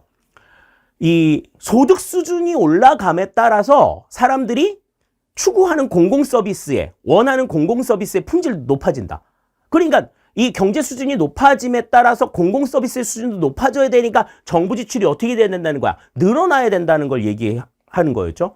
그러니까 월급 150만 원 받았을 때는 그냥 월급 받은 날 기분이다 그래가지고 그냥 치킨 사 먹고 끝났었지만 월급 한 300만 원 받는다 그러면은 회도 먹을 수 있고 한정식도 먹을 수 있고 기분 낼 수 있는 방법들이 수준이 높아지는 거잖아요. 그걸 설명하는 게 이제 바그너의 바그너였죠. 그렇기 때문에 여기서는 경제성장과 관계없지 않아. 경제성장 정도에 따라서 국민 총생산에서 지출이 높아진다는 공공서비스 지출 증가 원칙을 얘기한 거죠. 상관이 없지 않아요. 경제성장 수준에 맞춰가지고 추구하는 공공서비스의 품질도 달라진다라고 보는 게 바그너의 이야기였습니다. 따라서 4번이 17번에서는 틀린 내용이다. 이렇게 우리가 볼 수가 있어요. 그러니까 지금 이 정부 실패와 관련된 내용들은 단순하게 지금 정부 실패의 원인, 우리가 시장 실패와 정부 실패의 원인을 그 원인에서 따져본 게 아니라 우리가 심화 내용에서 살펴봤었던 그 공공서비스의 과다 공급이나 과소 공급, 이와 관련된 내용들이니까 그 내용들을 충분하게 정리를 하셨어야 지금 이 문제는 풀 수 있었던 거죠. 이런 문제가 이제 7급 수준의 문제인 거지. 앞에서 우리가 봤었던 굉장히 간단한 문제들은 그렇지 않다라는 거죠. 자, 17번의 정답 4번이 되겠습니다. 자, 다음 18번입니다. 다음 중 조직이론에 대한 설명으로 가장 옳지 않은 것은 그랬습니다. 그냥 단순하게 그냥 조직이론에 대한 이야기가 나왔으면은 이거는 이제 거시조직이론을 이야기하는 것 같아요. 자, 1번. 거시조직이론이 나왔으면 이제 뭘 생각해야 돼요? 결정론적인 관점을 가지고 있느냐? 임의론적인 관점을 가지고 있느냐? 뭐 이거 가지고서 이제 내용들을 좀 구분을 하실 필요가 있겠죠. 자, 1번부터 봅니다. 자원의존 이론은 환경의 능동적인 조직의 특성을 강조한다. 자원의존 이론이라고 하는 건 일단은 임의론적인 관점입니다. 그래서 환경을 극복하기 위한 인적 자원이나 물적 자원들, 어떤 자원을 써야 될 것이냐, 이걸 결정하는 이론이에요. 그러니까 환경의 능동적인 조직의 특성, 이거는 임의론적인 내용들을 가지고 있다라는 거지. 1번 맞는 이야기입니다. 다음 2번. 공동체 생태학 이론. 자, 공동체 생태학 이론이라고 하는 거는 이것 역시도 임의론적인 관점이죠. 그래서 이 조직 간의, 그러니까 단일 조직으로서는 극복하지 못할 환경에 대해서 여러 조직들, 이해관계가 비슷한 여러 조직들이 한편 먹고 덤비는 거야. 한편 먹고 덤비는 그 같은 상황들을 이야기하는 거죠. 이것도 임의론적인 관점입니다. 그 조직 간의 관계에 대해서 논의를 전개할 수 있는 거지. 2번 맞는 이야기. 다음 3번. 구조적 상황 이론은 환경에 적응하는 조직 구조의 실체를 강조한다. 그러니까 단일 조직이 결정론적인 관점에서 어떻게 이 환경에 적응할 것이냐, 여기에 대한 대응들을 만들어 나가는 거죠. 이거는 결정론적인 입장에서 맞는 이야기가 됩니다. 다음 4번. 조직군 생태학 이론, 공동체 생태학 이론과 조직군 생태학 이론은 혼동하시면 안 된다고 얘기했어요. 이 조직군 생태학 이론은 결정론적인 관점입니다. 그래서 우리 그 생물학에서 나오는 적자 생존의 원리가 이 조직군 생태학 이론에 그대로 적용이 된다고 그랬어요. 조직의 환경이 바뀌었을 때 바뀐 환경에 적응하는 조직만 살아남고 그렇지 못한 조직들은 도태된다라고 하는 게 조직군 생태학 이론이죠. 그러니까 이거는 조직의 주도적인 선택이 아니지. 내가 이렇게 할 거야 해가지고 움직여가지고 만들어지는 것이 아니라 환경에 대한 조직의 어떤 피동적인 선택, 이런 걸 강조하는 거죠. 그러니까 환경에 내가 적응을 하지 못했어. 그러면 도태되는 거고. 어떻게 해서든 적응을 해야 돼. 이거는 의지하고 관련 있는 문제가 아닌 거야. 그러니까 주도적인 선택을 강조한다는 얘기는 틀린 이야기가 되는 거죠. 따라서 18번의 정답은 4번이 된다. 이렇게 우리가 생각을 할 수 있겠습니다. 다음 19번이네요. 동기 이론에 대한 다음 설명 중 가장 옳지 않은 것은 그랬습니다. 동기 이론, 동기 부여 이론과 관련된 내용들은 우리가 내용 이론과 과정 이론 중심으로 이제 정리를 해 드렸었는데, 자, 그 내용들을 한번 봅시다. 1번. 애덤스는 자신의 노력과 그 결과로 얻어지는 보상과의 관계를 다른 사람의 것과 비교해 상대적으로 느끼는 공평한 정도가 행동 동기에 영향을 준다고 봤다. 그러니까 상대적으로 느끼는 공평한 정도가 행동 동기에 영향을 준다. 그 공평성이 깨지면 동기부여가 발생을 한다고 본 거죠. 1번 맞는 이야기입니다. 다음 2번. 엘더퍼는 상위 욕구가 만족되지 않거나 좌절될 때 하위 욕구를 더욱 충족시키고자 한다고 주장하였다. 그렇죠. 그러니까 욕구의 좌절과 퇴행이 인정이 된 게 인정을 한 사람이 엘더퍼였죠. 이 2번도 맞는 이야기야. 다음 2번. 허츠버그는 불만 요인이 충족된다고 만족을 보장하는 것은 아니지만 불만족이 충족되면 동기가 유발될 수 있다고 본다. 그랬는데 자, 불만 요인이 충족된다고 만족을 보장하는 것은 아니지만 이거는 조금 말을 조금 잘 봐야 돼요. 잘 봐야 돼. 불만 요인이 충족된다는 얘기는 불만 요인이 생긴다는 거야? 불만 요인이 없어진다는 거야? 이거를 이제 조금 생각을 해봐야 되는데 지금 이 문제를 봤을 때는 불만 요인이 충족된다라고 하는 건 불만 요인이 제거된다는 의미로 지금 이야기한 것 같아요. 불만 요인이 제거된다.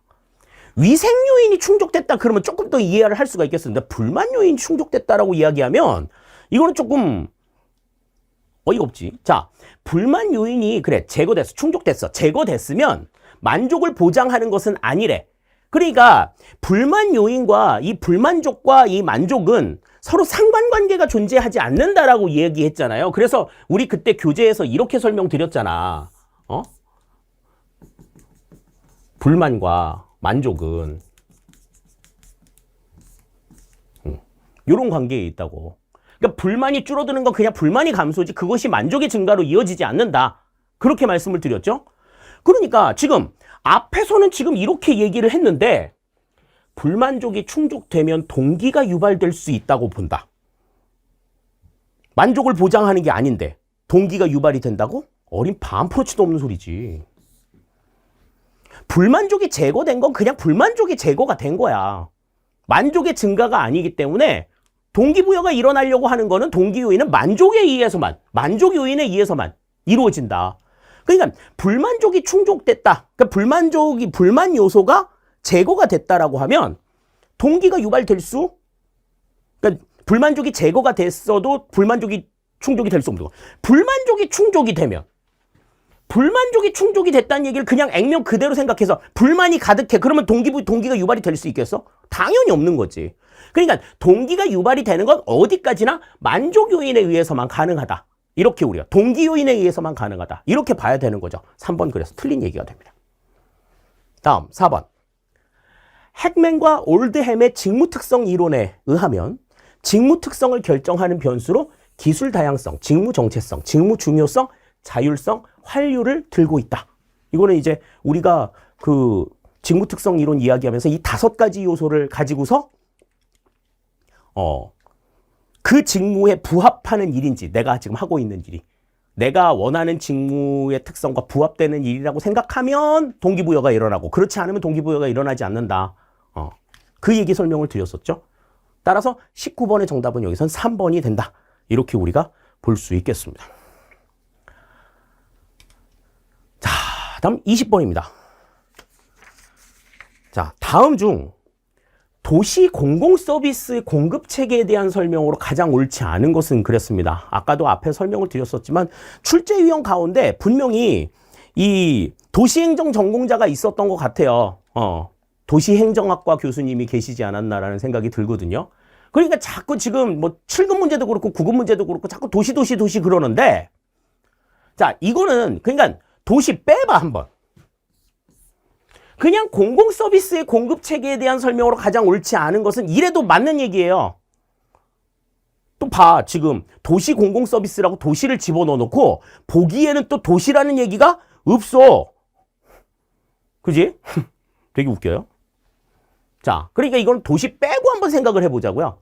그래도 문제를 풀 수 있어. 옳지 않은 걸 고르래. 자, 1번 봅니다. 중앙 또는 지방정부가 직접 공급하는 서비스는 중앙정부가 해야 할 사무는 정부조직법에서, 지방정부의 사무는 지방자치법에서 규정하고 있으며 각 정부 간의 업무가 명확히 확정되어 있다. 그랬는데, 자, 이 우리가 해야 될 일들, 그러니까 중앙정부가 해야 될 일은 정부조직법에 있어요. 맞습니다. 각 부처가 해야 될 소관 사무, 이런 것들이 정해져 있죠. 다음, 지방정부의 사무는 지방자치법에서 규정이 되어 있죠. 뭐 고유사무, 뭐 위임사무, 뭐 이런 것들 전부 다 규정이 되어 있습니다. 자, 그런데 각 정부 간의 업무가 명확히 확정되어 있다. 이렇게 지금 되어 있는데, 각 중앙정부의 일, 지방정부의 일이 딱히 명확하게 규정이 되어 있다고 보기는 어려워요. 왜? 왜 그래? 있지 않다. 어째서? 지방정부의 사무 가운데에서 위임사무가 있잖아요. 단체 위임사무도 있고 기관 위임사무, 아까 우리 살펴봤었던 기관 위임사무도 있단 말이지. 이런 업무들이 있는데, 자, 각 정부 간의 업무가 명확하게 규정이 되어 있으면 이건 중앙정부 일, 이건 지방정부 일 딱 나눠가지고 해야 되는 거야. 중앙정부 일을 지방이 하는 일 없어야 되고 지방정부 일 중앙이 하는 일 없어야 돼. 근데 지금 일단은 사무에 있어서는 단체 위임사무와 기관 위임사무, 중앙과 지방이 공동으로 담당하는 일이나 아니면 중앙정부가 지방정부한테 심부름시키는 일들이 있는데 명확히 확정되어 있다고 볼 수 있는 건 아닌 거죠. 1번 그래서 틀린 얘기가 됩니다. 다음 2번. 행정사무를 민간에게 완전히 이양하지 않고 행정기관이 그에 관한 권한을 보유하고 있으면서 해당 민간업체로 하여금 자신의 명의와 책임하에 그 행정사무를 처리하게 하는 민간부문과의 계약을 통해 도시공공서비스를 공급하기도 한다. 자, 이거는 뭐에 대한 얘기예요? 이건 계약으로 인해 가지고 나타난 민간 위탁 서비스를 이야기하고 있는 거죠. 굳이 도시공공서비스라고 얘기하지 않아도 그냥 공공서비스는 그렇게 공급이 되는 게 일반적이다. 이렇게 볼 수 있는 겁니다. 다음 3번. 도시 경제개발 과정에서 지방자치단체와 민간기업이 서로 합의하여 공통의 목적을 설정하고 협력하는 관민 파트너십을 통해 공공서비스를 공급하기도 한다. 흔히 이거는 민관 파트너십이라고 얘기하지 않나요? 관민 파트너십. 그러니까 정부와 민간이 서로 파트너십을 형성해가지고 공공서비스를 공급하기도 한다. 맞는 얘기입니다. 다음 4번. 도시행정에서 시민들에 대한 공공서비스의 공급은 전통적으로 중앙정부나 지방정부에 의해 직접 공급되는 것이 일반적이다.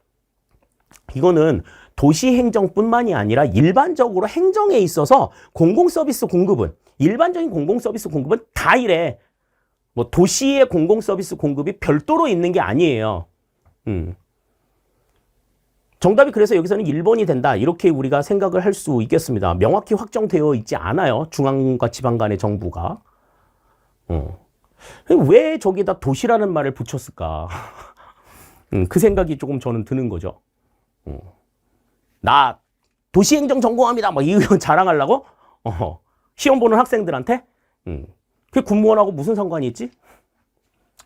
참, 교수님들 좀 정신 차리셔야 돼요. 네. 이런 거 가지고 자랑하실 일이 아니란 말입니다. 문제를 제대로 내셔야지. 군무원하고 도시하고 무슨 상관이 있어. 그러고선 타당성 얘기하고. 행정학에서는 타당성을 가르치는데 자꾸 문제에서 이렇게 타당성이 떨어지는 문제가 나오니까 애들이 자꾸 힘든 거예요. 우리 애들이. 좀 신경 좀 씁시다, 국방부. 아시겠죠? 21번입니다. 피터스의 거버넌스 유형 중 계층제를 문제로 진단하고 관리 측면에서 총체적 품질 관리나 팀제를 중시하며 구조면에서는 평면 조직으로의 개편을 통해서 상하 단계를 줄이려고 하는 모형으로 다음 중 가장 옳은 것은 그랬습니다. 자, 이거는 7급에서 이렇게 문제를 낼 일이 아니지, 이거는. 우리가 그때 그 피터스의 거버넌스 모형을 이야기할 때요, 어떻게 말씀을 드렸느냐면, 문제의 진단 기준을 일단은 생각해라. 뭘 문제로 지적했는지, 그리고 그 문제를 해결하기 위한 구조적인 관리 방안, 정책적인 관리 방안, 관리의 개혁 방안, 구조의 개혁 방안, 관리의 개혁 방안, 정책의 개혁 방안, 요 내용들을 이제 생각하는데, 9급은 구조의 개혁 방안만 정리하자라고 얘기했었죠. 정책 관리의 개혁 방안이 아니라 정책의 개혁 방안은 그건 7급의 몫으로 놔두자. 그렇게 얘기했는데, 와, 계층제를 문제로 제시했어. 딱 이것만 나와도 지금 우리는 답이 나와야 돼. 관리 측면에서는 총체적 품질 관리나 팀제를 중시한다.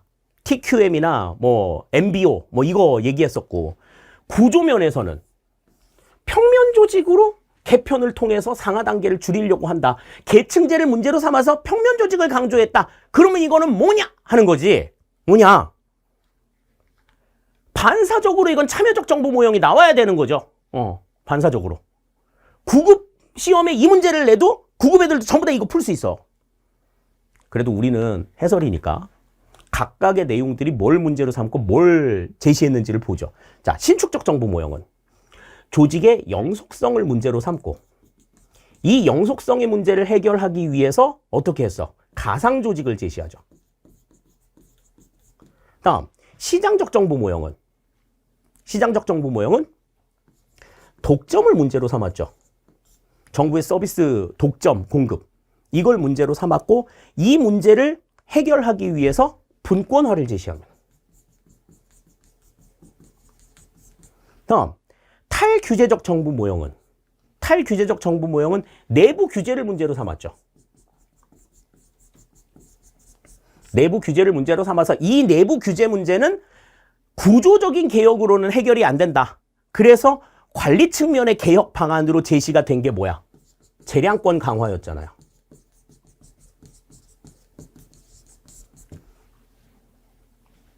참여적 정보 모형은 계층제를 문제로 삼았고, 그러니까 전통 정보 모형에서 개혁 방안으로 제시했던 계층제가 여기에서는 문제로 제시가 됐다고 얘기를 했었잖아요. 그게 이제 수직적인 의사 체계 때문에 나타나는, 의사소통 때문에 나타나는 문제 때문이라고 말씀을 드렸죠. 그래서 이 문제를 해결하기 위해서 평면 조직을 강조했다. 수평적인 의사소통을 강조하는 평면 조직을 개혁 방안으로 냈다. 이렇게 말씀을 드렸잖아요. 이게 확실하게 정리가 돼 있다 그러면 이거 틀리면 안 되는 거지. 너무나 상세하게 답들을 알려주신 거잖아요, 이거. 그죠? 난이도를 높일 수가 없어. 이런 문제는. 특히 7급에서는.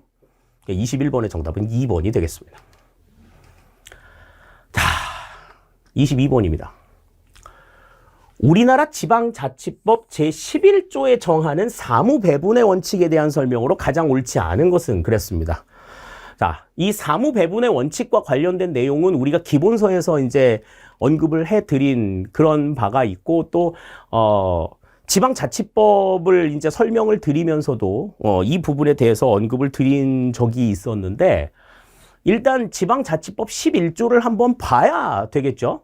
자, 사무배분의 기본 원칙에 대해서 나와 있는 내용들입니다. 그래서 이 지방자치법 11조를 보시면 일단은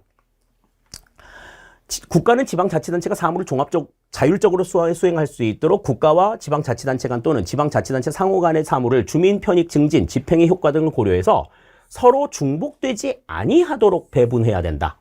일단 중복되지 않도록 해야 된다라고 하는 게 원칙이죠. 다음, 두 번째. 국가는 일항에 따라 사무를 배분하는 경우 지역 주민 생활과 밀접한 관련이 있는 사무는 원칙적으로 시군 및 자치구의 사무로 한다. 원칙적으로. 그러니까 시군 및 자치구한테 우선적으로 배분을 하고, 시군 및 자치구가 관리하기 어려운 사무는 시도의 사무로, 시도가 처리하기 어려운 사무는 국가의 사무로 각각 배분하여야 한다. 그러니까 이거는 이제 기초단체 우선의 원칙을 이야기하고 있는 겁니다. 다음 세 번째. 국가가 지방자치단체의 사무를 배분하거나 지방자치단체가 사무를 다른 지방자치단체에 재배분할 때에는 사무를 배분받거나 재배분받는 지방자치단체가 그 사무를 자기의 책임하에 종합적으로 처리할 수 있도록 관련 사무를 포괄적으로 배분해야 된다. 그러니까 특정한 어떤 세부적인 사업만 줄 게 아니라 그 사업과 연관되어 있는 사업을 통으로 넘겨야 된다는 거지. 통으로. 그게 바로 종합성의 원칙이라고 우리가 이야기를 하는 내용입니다. 그래서 지금 이 지방자치법 11조에 나와 있는 기본 배분의 사무 배분의 기본 원칙은 이렇게 한 세 가지 정도 생각을 할 수가 있어요. 자, 그럼 그와 관련해서 1번 봅니다.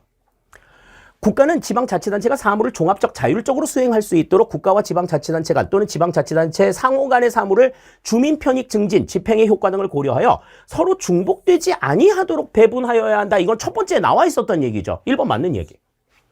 다음 2번. 국가는 지역 주민 생활과 밀접한 관련이 있는 사무는 원칙적으로 시군 및 자치구의 사무로 한다. 이 얘기도 나와 있었죠. 원칙적으로 시군 및 자치구의 사무로 한다. 시군 및 자치구가 처리하기 어려운 사무는 시도의 사무로, 시도가 처리하기 어려운 사무는 국가의 사무로 배분하여야 한다. 맞는 얘기죠. 다음 3번.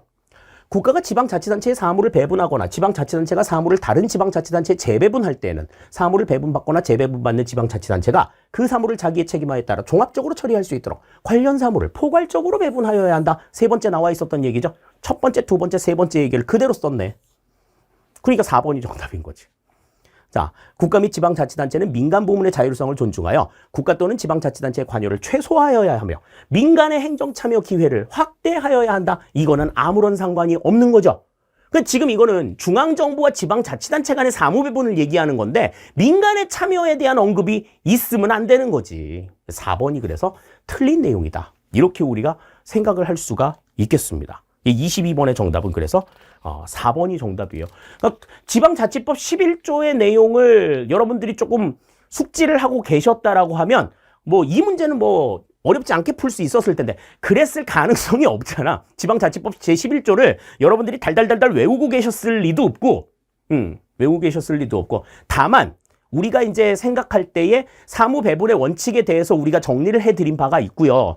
그리고 무엇보다도 사무 배분이라고 하는 것은 중앙정부와 지방정부의 사무 배분인 건데 거기에 민간이 왜 껴? 민간이 끼는 문제는 이제 사무 배분이 이루어지고 나서 그 다음의 문제인 거지. 애초에 배분을 할 때부터 민간 참여의 확대를 보장하는 것은 이거는 말이 안 된다. 이렇게 생각을 하셔도 4번이 정답이라는 걸 알 수가 있는 겁니다. 쉬운 문제는 아니었어요. 녹록지 않은 문제였는데 그렇게 생각하시면 답이 오히려 조금 더 정확하게 보였을 수도 있다. 이렇게 생각할 수 있는 거죠. 자, 다음 23번입니다. 다음 중 신제도주의에 대한 설명으로 가장 옳지 않은 것은 그랬습니다. 신제도주의 같은 경우에는 법과 제도 이외에 이제 사람들의 어떤 그 의식들 뭐 이런 것들이 전반적으로 이제 그 연구 대상으로 사용이 되죠. 그래서 역사적 제도주의, 그다음 사회학적 제도주의, 합리적 선택의 제도주의 이렇게 이제 세 가지로 구분이 된다. 이렇게 말씀을 드렸습니다. 역사적 제도주의에서는 그 경로 의존성, 사회학적 제도주의에서는 제도 동형화, 합리적 선택의 제도주의에서는 공공 선택론.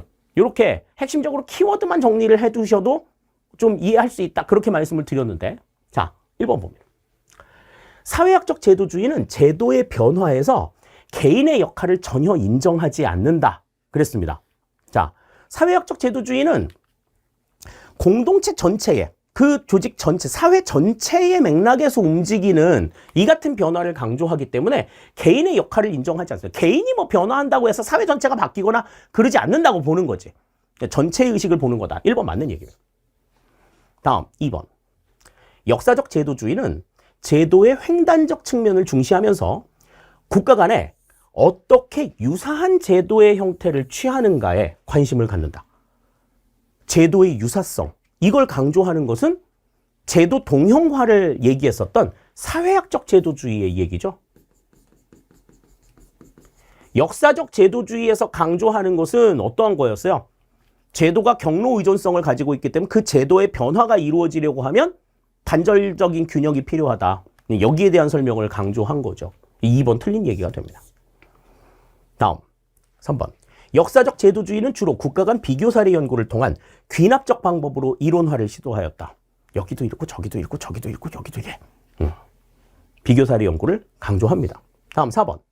합리적 선택 제도주의는 방법론적 개인주의를 취하는 반면 사회학적 제도주의는 방법론적 전체주의 입장을 취한다. 이거는 바뀌어서 나올 경우도 굉장히 많다고 말씀을 드렸잖아요. 그죠?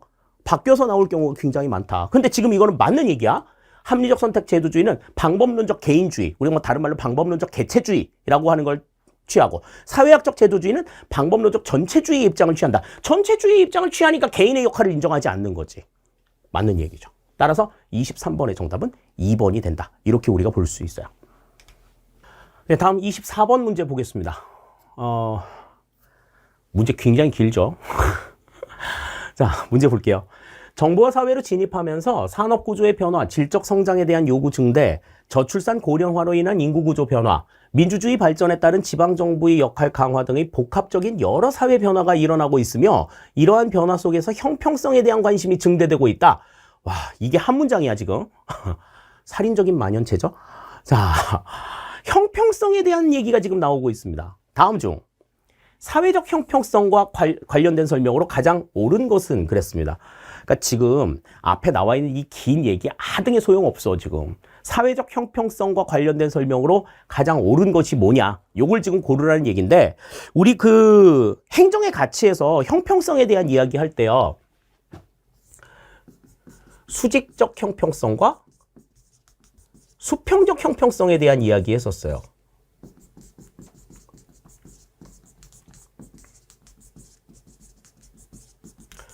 자, 수직적 형평성이라고 하는 것은 다른 것은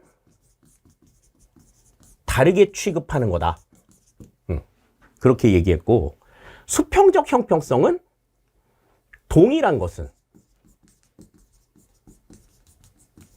동일하게 취급하자. 이 얘기였죠. 그래서 똑같은 학생이라고 하면 똑같이 취급해줘야 된다. 같은 학생이라면 똑같이 취급해야 된다라는 게 수평적 형평성이고 학생과 선생님은 다르게 대우해야 된다. 학생은 수업을 짤 수 있지만 선생님은 수업을 짤 수 없다. 그런 얘기 했었잖아요. 수직적 형평성에 대한 얘기다. 그렇게 말씀드렸죠. 그 관점에서 한번 보자고요. 옳은 것을 고르래요. 1번. 대표 관료제는 수평적 형평성을 확보하기 위함이다. 그랬습니다. 각 계층에 있는 국민들을 동일하게 취급해야 된다라는 거죠. 똑같이. 노인이라고 해서 혜택을 덜 받고 장애인이라고 해서 혜택을 못 받고 이래서는 안 된다. 그래서 이제 모든 각 계층의 대표들을 전부 다 관료로 포함하는 그 같은 방식이 대표 관료제잖아요. 그러니까 대표 관료제는 수평적 형평성을 확보하기 위함이다. 맞는 이야기가 되는 겁니다. 다음 2번. 롤스는 원초적 상태 하에서 합리적 인간의 최소 극소화 원리에 따른다고 한다. 그랬는데 자, 롤스는 정의라고 하는 것은 뭐라고 얘기했냐면 원초적인 상태. 다시 말해서 무지의 베일에 있는 그러니까 그 사람의 배경을 아무것도 가지고 있지 않은 상황에서 합리적인 인간은 다른 사람의 자유와 권리를 침해하지 않는 범위 내에서 최대한의 권리를 누릴 수 있어야 된다. 기본적인 자유를 최대한 누려야 된다라고 하는 게 이제 롤스가 얘기한 첫 번째 원리의 내용이었잖아요. 그러니까 합리적 인간의 최소 극소화가 아니라 최대 극소화가 아니라 최대 극대화의 원칙을 강조했죠. 편익 자체를 최대한으로 누려야 된다라고 하는 걸 강조한 겁니다. 그러니까 2번 틀린 얘기가 되는 거고요. 3번. 정부의 환경 보존 사업에 필요한 비용을 공채 발행으로 조달하여 다음 세대에게 그 부담을 전가하는 것은 수직적 형평성에 해당한다. 그랬는데 이 환경 보존 사업에 필요한 비용이라든지 지금 여기서 나온 건 그거지만 뭐 또 이제 국가 기관 시설이라든지 사회 간접 자본 시설이라든지 이런 것들을 구축하면서 그 구축될 당시의 세대들에게 비용 부담을 전가하는 것은 세대 간의 형평성이 맞지가 않다. 그렇기 때문에 공채를 발행해서 어떻게 하는 거예요? 그 비용 부담을 다음 세대에게도 전가시켜서 이전 세대와 다음 세대가 똑같이 비용을 부담할 수 있도록 해야 된다라고 하는 이야기가 지금 공채 발행의 어떤 의미라고 말씀드렸잖아요. 그러니까 그것이 수직적 형평성이냐? 아니죠. 이거는 수평적 형평성이지. 그러니까 세대 간의 형평성을 맞추기 위해서 공채 발행을 하는 거라고 말씀을 드렸었잖아요. 3번도 틀린 얘기가 됩니다. 다음 4번. 형평성은 총체적 효용 개념을 강조한다. 그래 총체적 효용 개념을 강조하는 게 아니지. 각 개인적인, 개체적인 효용 개념을 강조한다. 개체적, 개인적인 효용 개념을 강조한다. 4번 틀린 얘기가 되는 거예요. 따라서 지금 여기에서는 2, 3, 4번이 다 틀린 얘기고 옳은 것을 골라라 그랬으니까 1번이 정답이 되는 걸 알 수가 있습니다. 국방부에서 발표가 된 정답에는 지금 3번이라고 나와 있어요. 3번이라고 나와 있는데 아무리 봐도 정답은 1번이에요. 그래서 이 문제 만약에 여러분들 그 맞췄음에도 불구하고 1번이라고 썼는데 만약에 틀렸다라고 판단이 되셨다라고 하면 국방부에 적극적으로 어필하시기 바랍니다. 아시겠죠? 자, 이제 마지막 문제 보죠. 25번입니다. 자, 도시행정 및 계획의 새로운 패러다임 이론에 대한 설명으로 가장 옳지 않은 것은 그랬습니다. 도시행정 및 계획에 관한 내용은 이거는 일반적인 행정 이론이 아니에요. 도시행정 자체. 그러니까 좀 행정에 있어서 좀 변방에 있는 내용인데, 자, 이 도시행정과 관련, 도시행정에만 속한 내용이야, 이 내용은. 우리가 일반적인 행정 내용에서 본 적이 없는 내용, 듣도 보도 못한 내용이 지금 문제에 나왔어요. 이 문제가 왜 군무원 시험에 출제가 됐는지, 군무원의 업무와 이 문제가 어떤 연관 관계가 있는지 국방부는 명쾌하게 해명을 좀 해주셨으면 좋겠습니다. 네. 뭐 어반 빌리지, 뉴 어바니즘, 스마트 성장, 압축 도시 이 이야기들이 행정의 일반적인 내용들이 아니에요. 이거는 그냥 도시행정 전공하신 출제자 중에 한 분의 그냥 허세야, 허세. 이런 허세 같은 문제를 여기다가 낸다고? 승질나게? 자, 난이도 상급이에요. 이런 문제는 다시는 안 나옵니다. 다시는 안 나와. 이런 문제가 행정학 시험에 나온다. 이거는 좀 슬픈 일이죠. 슬픈 일입니다. 그럼에도 불구하고 이 문제를 풀어야 되는, 제 기분이 굉장히 우울해요. 옳지 않은 걸 고르래. 도시 행정과 계획에 대한 여러 가지 그 이론들 뭐 10여 년 전부터 강조가 되었던 내용들이 있습니다. 자, 첫 번째 내용 보시죠. 어반 빌리지는 스프롤 현상 및 공공공간 부족 문제를 해결하기 위하여 대두되었다. 그런데 이 어반 빌리지라고 하는 거는 뭐냐면 도시의 개발 방향을 조금 바꾸는 거예요. 바꿔서 이제 그 교외 지역이나 이미 이제 시가지로 구성이 되어 있는 지역에다가 새로운 어떤 도시형 마을을 구축하는 그러니까 지금 기존의 도시 형태를 갖추고 있는 곳이거나 아니면은 그 외곽 지역에다가 도시 형태의 새로운 어떤 마을을 구축하는 그러한 작업을 우리가 어반 빌리지라고 해요. 그렇게 해서 구성이 된 그 마을들을 우리가 어반 빌리지라고 이야기를 합니다.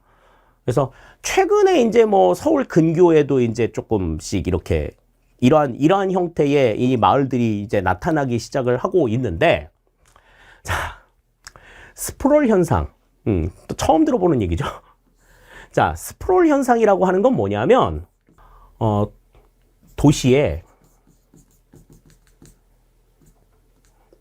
무분별한 개발로 인한 확장. 이걸 의미하는 현상이 스프롤 현상이에요. 그래서 이 스프롤 현상을 막기 위해서 이제 정부에서는 뭐 해? 이 스프롤 현상을 막기 위해서 정부에서 개발 제한 구역이라고 하는 것을 그린벨트를 이제 조성을 했었죠. 그리고 공공공간 부족 문제를 해결하기 위해서 대두했다. 근데 이 스프롤 현상이나 공공공간 부족 문제를 해결하기 위해서 등장한 개념은 지금 여기 2번에 나와 있는 뉴 어바니즘에 대한 내용입니다. 이 뉴 어바니즘이라고 하는 거는 그 도시의 무분별한 확산에 의한 어떤 도시 문제, 이런 것들을 해결하기 위해서 미국을 중심으로 해서 그 발생을 했던 그 이념들입니다. 그래서 효율적이고 친환경적인 그런 상태로 도시를 조금 만들어 나가자라고 하는 개념으로 시작이 된 개념이 이 뉴 어바니즘이죠. 스프롤 현상이나 공공공간 부족 문제를 해결하기 위해서 만든 건 어반 빌리지가 아니라 이거는 뉴 어바니즘에 대한 내용이다. 그래서 1번이 틀린 얘기래. 그래서 1번이 틀린 얘기랍니다. 자, 2번 뉴 어바니즘은 근린 주구가 중심이 되는 도시 개발 패턴으로 혼합 토지 이용 체계를 원칙으로 한다. 그래서 다양하고 복합적인 토지 이용을 바탕으로 해서 이제 공공공간의 부족 문제를 해결하자. 공공공간 부족 문제를 해결하자라고 하는 게 목적이라고 말씀을 드렸죠. 그래서 혼합 토지 이용체계, 뭐 복합토지 이용체계, 뭐 여러 가지 형태로 얘기를 하는데 그것을 원칙으로 한다. 이렇게 얘기를 하고요. 다음 3번. 스마트 성장은 도시의 무계획적인 확산을 방지하고 환경과 커뮤니티를 고려한 경제적 성장을 지향한다. 그러니까 말 그대로 이제 대중교통 중심으로 해가지고 이제 뭐 자전거 타고 다닐 수 있고 뭐 이렇게 걸어 다닐 수 있는 그러한 어떤 환경들을 조성하는 이 같은 경제적인 성장을 스마트 성장이라고 이야기를 해요. 미국에서 이제 강조가 되는 내용들이 스마트 성장이고 압축 도시라고 하는 거는 스마트 성장이랑 똑같아. 유럽에서 강조하는 이 스마트 성장이 압축도시라고 하는 이름으로 나타나고 있는 내용이죠. 그래서 공간 이용과 토지 이용의 고도화로 효율적인 도시의 모습을 제한하는 것. 3번이나 4번이나 다 똑같은 얘기인 거예요. 어떻게 따져보면. 그 스마트 성장과 압축도시가 전부 다 뭐에 포함이 돼요? 뉴 어바니즘에 포함이 되어 있고 그 뉴 어바니즘의 결과물로 등장하는 게 어반 빌리지다. 뭐 이렇게 우리가 이해를 하시면 될 것 같은데 행정학에서 이런 것까지 이해해야 돼? 응? 물론 도시행정 필요하죠. 도시행정 필요한데 이거는 일반적인 행정의 내용이 아니란 말이죠. 국방부 말씀하셨어요. 행정의 일반적인 내용을 시험 문제에 내겠다고. 이건 일반적인 내용이 아닌 거야. 이 문제는 정답은 1번으로 두는데요. 자, 어반 빌리지나 뉴 어바니즘, 뭐 그다음에 스마트 성장이나 압축 도시에 대한 내용들에 대한 설명들은 나중에 이제 우리 그 자료를 통해서 보여드릴게요. 그래서 어반 빌리지는 기존 개발 패턴의 피해를 방지하고 새로운 도시 개발의 방향을 모색하고자 하는 목적에서 추출된 기성시가지나 교외 지역의 도시형 마을이다. 뉴 어바니즘은 도시의 무분별한 확산. 이걸 이제 우리가 아까 문제에서 봤던 스프롤 현상이라고 얘기하는 거죠. 그 문제로 인한 여러 가지 문제들을 극복하기 위한 대안으로 도시적 생활 요소들을 세계적으로 변형시켜 전통적인 생활 방식으로 회귀하고자 하는 신전통주의 운동이다.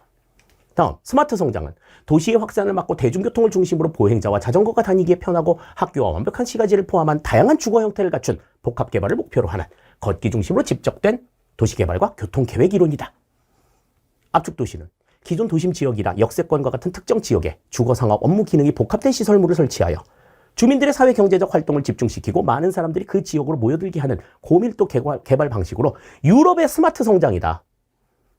이 스마트 성장은 미국에서 나온 개념이고 그렇다는 이야기인 거죠. 그래서 지금 이 내용에서는 정답이 1번이 된다라고 볼 수 있는데 이 내용 다시 안 나올 겁니다. 안 나올 거예요. 일단은 일반적인 행정의 내용이 아니라고 하는 점에서 문제 보면서 문제 25문제 보면서 제가 제일 분개했던 문제가 이 문제예요. 야, 어떻게 일반적인 내용들을 낸다고 하면서 이런 문제를 낼 수가 있지라는 생각이 들었는데 이건 여러분들을 좀 농락하는 거죠. 농락하는 거예요. 제가 이번 그 7급 시험 문제가 좀 대참사다라고 이야기하는 이유가 바로 이겁니다. 어떠한 사람들을 뽑겠다. 어떠한 인력들을, 어떠한 난이도의 문제로 어떠한 인력, 어느 정도의 수준의 인력들을 뽑겠다라고 하는 그런 어떤 기본적인 계획 자체도 없었던 거야, 이 시험은 지금. 그러니 문제 난이도도 그렇고 지금 문제 수준도 그렇고 일반적인 내용을 벗어나서 출제가 되는 문제들이 있지 않나. 그 다음에 난이도 자체도 7급 시험이라고 보기에는 지나치게 평이하고 쉬운 문제가 출제가 되질 않나. 답 틀린 문제 2개나 있질 않나. 뭐 아주 뭐 난장판이죠, 난장판. 이런 상황들이다라고 하는 것들이 문제를 뭐 풀이하면서도 그렇고 문제를 뭐 지금 해설에 대한 내용들을 뭐 준비하면서도 그렇고 총체적으로 제가 조금 굉장히 답답하고 좀 서글픈 마음까지도 좀 들었던 이번 7급 시험이 아니었나라는 생각이 듭니다. 하지만 뭐 모든 문제가 다 그랬던 건 아니에요.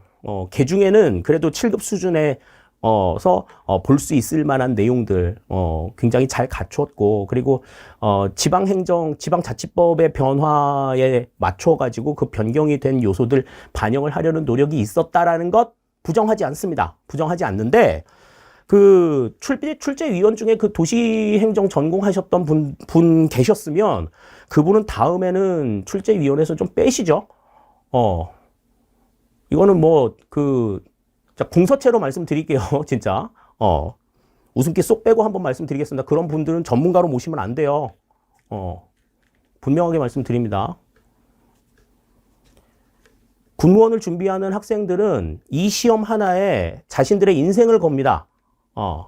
그 인생을 거는 시험에 이런 식으로 장난치시면 곤란하죠. 이건 좀 가치 행정학을 연구하고 가치 행정학을 공부하는 한 사람으로서 다시 한번 정중하게 말씀드립니다. 이런 장난은 다시는 좀 안 치셨으면 좋겠어요. 시험 문제를 출제하는 출제자의 입장에 계시게 된다라고 하면 최소한 자기의 인생을 걸고 시험 준비를 하는 여러 수험생들에게 이러한 처절한 좌절감은 주지 않으시기를 다시 한번 간곡히 부탁을 드리면서 2022년 7급 군무원 행정학 기출문제풀이 마무리를 짓겠습니다. 감사합니다.